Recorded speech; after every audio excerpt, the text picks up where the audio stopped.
Bonsoir à tous, Chodesh Tov, un bon mois de Hadar Bezrat Hashem et un Purim Sameach pour tout le monde. On y va, on continue notre étude de Meshivat Nefesh. Alors on avance, les athlètes, on est en train d'avancer dans le livre. Et là, on en est à un point qui est très simple à comprendre, mais qui paraît délicat. Donc je vous demande, avant de prendre des conclusions rapides, de bien écouter jusqu'à la fin. Celui qui fait des affaires avec des non-juifs devra faire très attention de ne pas se détacher de son judaïsme en tombant dans leur piège. Il s'efforcera d'être fidèle par la pensée à la sainteté de son judaïsme et de supplier de tout son cœur Hachem béni soit-il qu'il l'aide à ne pas imiter les voies et les actes des non-juifs.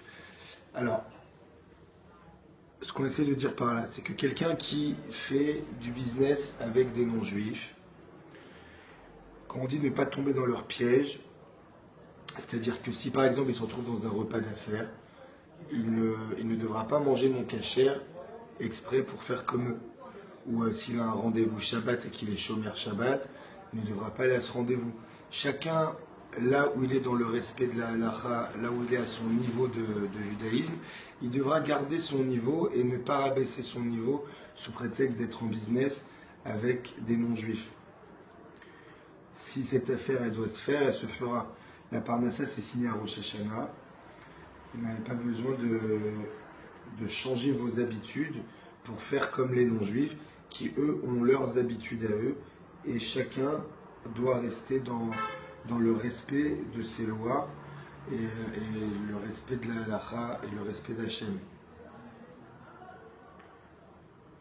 Aussi bien les non-juifs, eux, respectent les lois noachiques, aussi bien nous, on doit respecter le Shulchan Aruch. La véritable puissance d'un homme réside dans son cœur. Celui dont le cœur est fort n'a peur de rien. Par son courage, il parviendra à remporter de nombreuses luttes.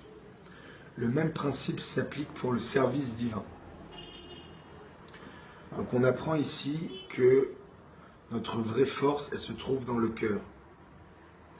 Comme dans le cœur, on a notre volonté, on a nos envies, alors on devra faire des efforts de courage pour que nos envies soient des envies positives, puisque le mot ratson, si on mélange les lettres de ratson, ça donne le mot tsinor. C'est-à-dire que quand on veut quelque chose de tout son cœur, alors il y a déjà un tsinor. Un tsinor, c'est un conduit qui se forme vers la chose, et c'est comme si on avait déjà réussi. Donc si on a des bonnes volontés, on peut être sûr que si on veut quelque chose de tout notre cœur, on peut être sûr qu'on y arrivera. Lorsqu'un homme chute, il doit savoir que c'est voulu par le ciel. Encore une fois, ça c'est une phrase à prendre vraiment avec des pincettes.